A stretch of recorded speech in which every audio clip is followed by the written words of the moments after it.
Este es nuestro video para la actividad integradora de sociales. Nuestro equipo está conformado por Andrés Tamés, Rubén Tamés, yo, Javier Chacón, Bruno Garza y Gerardo Saavedra. Vamos a hablar de la reforma energética.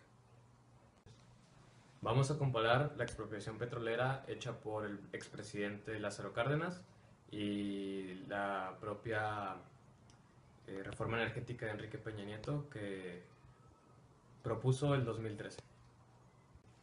Vamos a hablar de las características, los motivos por cuales surgieron y bueno, vamos a hablar sobre todo del tema, comparándolos el uno con el otro. A principios de la década de los 30, cuando la industria petrolera de México se encontraba dominada por compañías extranjeras, los trabajadores de este sector ya tenían en su historia varios intentos de organización para formar sindicatos que defendieran sus derechos y les permitieran mejorar sus condiciones de trabajo. A pesar de las constantes represiones y la negativa de estas empresas para reconocerlos, en 1935 se formó el Sindicato Único de Trabajadores Petroleros, que de inmediato exigió la firma de un contrato general de trabajo para todo el sector, con la finalidad de que se pagaran salarios justos y homólogos a sus trabajadores y se otorgaran prestaciones razonables. Más tarde, en la noche del viernes del 18 de marzo de 1938, el general Lázaro Cárdenas se presentó ante los medios de comunicación, principalmente prensa y radio, para anunciar uno de los hechos más trascendentes en la historia de los Estados Unidos mexicanos, la expropiación petrolera. Esta consistió en la aprobación legal del petróleo que explotaban 17 compañías extranjeras para convertirse en propiedad de los mexicanos. Entre ellas figuraban Mexican Petroleum Company of California, Compañía Mexicana de Petróleo El Águila y la Compañía Exploradora de Petróleo La Imperial S.A., que hoy forman las más grandes corporaciones internacionales de comercialización de oro negro. Bueno, primero que nada, antes de que Lázaro Cárdenas fuera presidente, en 1933, el pueblo, los campesinos y los trabajadores estaban muy en descontento con el gobierno, puesto que ninguno de sus derechos estaban siendo respetados con lo que ya habían acordado con todo lo de las leyes de que aprobaban que solo trabajaran 8 horas y ese tipo de cosas, haciendo que dejaran de creer en las instituciones políticas y que asimismo empezaron a creer menos en la política en sí. Esto dio paso a que el gobierno hiciera un plan seccional que fue que en ese momento Lázaro Cárdenas quería tomar la presidencia y vieron que al desempeñar un buen trabajo en Michoacán como gobernador, pensaron que sería buena idea ponerlo a él como el mismo. Ahora bien, si nos ponemos en contexto, para lo que pasó antes de la expropiación petrolera fue que Alemania y Hitler estaban, Alemania especialmente su líder, que era Hitler en estos momentos, lo que estaba haciendo era, ¿cómo decirlo así? Era crear una vasta cantidad de armamentos y empezar a armar de una manera muy masiva su país, lo cual al terminarse la Primera Guerra Mundial se había sido prohibido. Esto, Estados Unidos e Inglaterra, al ver esto, tomaron medidas de precaución y empezaron a tomar parte de una gran producción de armas militares, barcos, naves, aviones, unidades, munición, todo ese tipo de cosas y que necesitaban aparte, necesitaban la mayor cantidad de aliados posibles. Estos aliados, los que les quedaban más cerca, los que más necesitaban, que representaban un riesgo para pasarse a otro lado, serían Latinoamérica en sí. Entonces México tenía un punto a favor de que si quería discutir algo con ellos tenían el arma de que podrían pasarse del lado de Alemania e Italia. Bueno, luego después de eso, viendo eso, en consecuencia, tenemos que para el petróleo para los industrias del petróleo había 12.000 trabajadores, dividido en 21 sindicatos de 15 compañías. Entonces eran muy separados entre ellos mismos, lo cual significa que no se conectaban bien. El punto es que se hicieron de los 21 sindicatos, se hicieron uno solo. Este uno solo hizo que se multiplicara la fuerza, y estos trabajadores se unieron a la CTM. En la huelga, hicieron una huelga contra las compañías petroleras, las cuales dijeron que no pueden pagarlos, pero esto no era cierto, ya que el ingreso que tenían era mucho mayor que el que tenían en cualquier otro lado. Y ellas insistieron en no pagar nada a los trabajadores de más, que es lo que estaban exigiendo sus huelgas.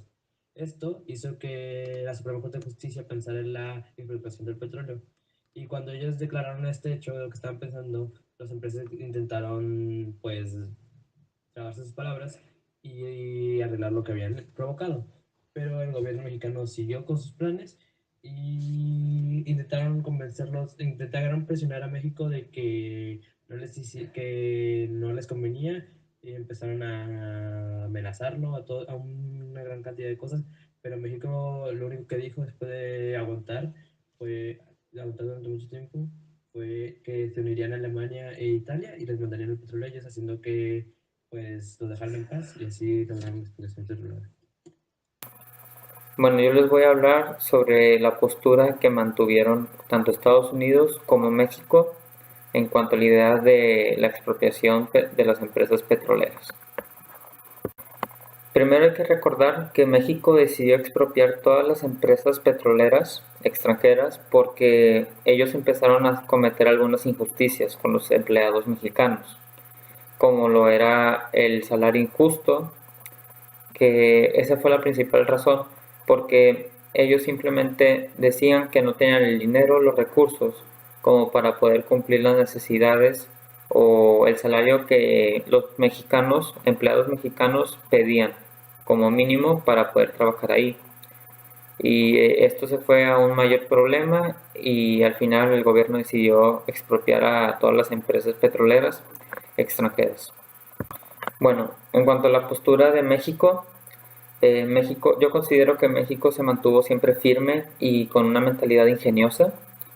¿Por qué? Bueno, primero, se mantuvo firme porque nunca dijo que no, siempre estuvo insistiendo con que iban a expropiar las empresas y esta era la oportunidad de México para poder recuperar el petróleo que era suyo, el petróleo de su suelo, que se le fue arrebatado se le había arrebatado ya hacía muchos años.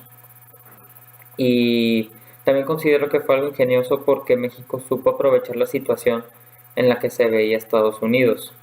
Estados Unidos estaba produciendo en este momento mucha maquinaria militar porque Alemania estaba empezando a agarrar fuerzas que estaba siendo dirigido por Hitler, porque ya se venía la Segunda Guerra Mundial. Entonces, Estados Unidos se pone a pensar y decide que no debe tomar ninguna agresión o alguna postura ofensiva contra México, porque sabe que si se pone en modo ofensivo contra México para recuperar las empresas que tiene allá petroleras, México no va a ser un posible aliado para Estados Unidos, más bien un enemigo. Y aparte México amenazó con que iba a dar petróleo a Alemania y a Italia, lo cual no beneficiaba a Estados Unidos en la guerra. Bueno, en cuanto a la postura de Estados Unidos estuvo inconforme con la idea de la expropiación de sus empresas petroleras, pero la verdad no podían hacer nada, porque si tomaban medidas extremas contra México para recuperar, o medidas militares para recuperar sus empresas, no le convenía, porque Estados Unidos estaba pensando a futuro, estaba pensando que necesitaban prepararse para cualquier posible invasión de parte de Alemania, porque estaban en la Segunda Guerra Mundial. Y pensaba que sí, la mejor forma para defenderse de una posible invasión era que todo el continente de América estuviera unido. Esto fue algo de lo que se dio cuenta Joseph Daniels, el embajador de Estados Unidos que se encontraba en México en ese tiempo, y él piensa esto y les dice a su gobierno de Estados Unidos que deje a México conservar sus empresas, que lleva a cabo la expropiación petrolera de todas las empresas extranjeras, porque de esta manera México iba a estar conforme con la decisión de Estados Unidos y posiblemente podía ayudar a Estados Unidos con la Segunda Guerra Mundial. Como conclusión, quiero decir que pienso que el cardenismo fue un movimiento muy bueno que llevó a cabo una independencia como nación en cuanto a recursos y en cuanto a darnos cuenta que era algo que podemos hacer con lo que tenemos aquí y que era un inicio para saber que necesitamos de otras naciones para ser pues llevados, así como que los errores que está haciendo el gobierno actual y cómo es que devaluaron todo eso lo que pasó desde el A Cárdenas. continuación, les voy a mencionar los 10 aspectos más importantes acerca de la reforma energética de Peña Nieto. 1. Contratos de producción compartida. 2. Las no concesiones. 3. Ronda 0. 4. Facultades de la CENER y CNH en proyectos. 5. El Fondo Mexicano del Petróleo. 6. La creación de Cenagas y Cenace. 7. Empresas generarían y distribuirían electricidad. 8. El Pemex y CFE como empresas productivas del Estado. 9. Protección del medio ambiente. Y 10. Combate a la corrupción. Ahora les voy a mencionar las ventajas y desventajas de la reforma energética.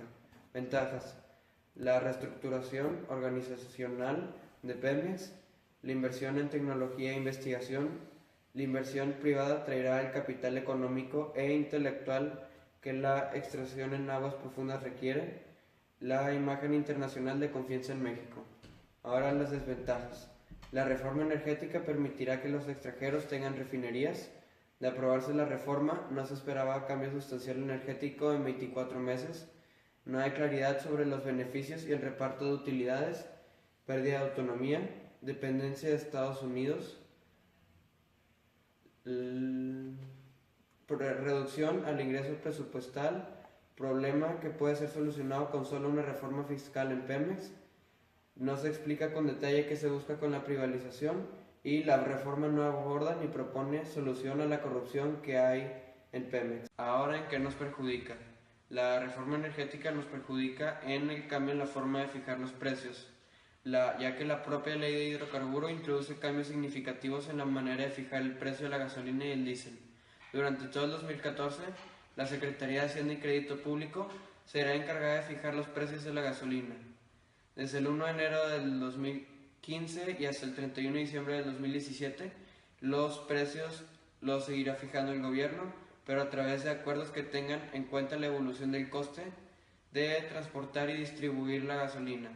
Y a partir del 1 de enero del 2018, los precios los establecerá el mercado y se fijarán conforme a la oferta y demanda existente. Yo creo que lo que hizo Lázaro Cárdenas en su momento fue bastante importante y muy innovador, y ahora lo que está haciendo Peña Nieto quizá lo está haciendo de la manera incorrecta, por eso la gente no lo está tomando muy en serio, o simplemente porque es él y porque se nota mucho que no es un presidente que sepa tomar bien, que supo tomar bien las riendas del país. Entonces, bueno, yo solamente espero que esta reforma energética sea para lo mejor. Pues yo pienso que la reforma tiene muchas ventajas, ya que esta tiene como propósito aprovechar plenamente los recursos energéticos como una palanca de crecimiento económico para mejorar las condiciones de vida de los mexicanos, y todo esto va a permitir atraer inversiones y tecnología de punta del sector privado para maximizar la renta petrolera en favor de México, y todo eso también va a generar más empleo para los mexicanos. En mi opinión, creo que todo esto que hizo México fue muy ingenioso. Supieron cómo poder recuperar su petróleo, pero la verdad es que todo esto fue en vano, porque actualmente Enrique Peña Nieto puso la reforma energética, que esto hace que, bueno, permite que otra vez las empresas extranjeras vengan a obtener nuestro petróleo y se va a volver a repetir la historia.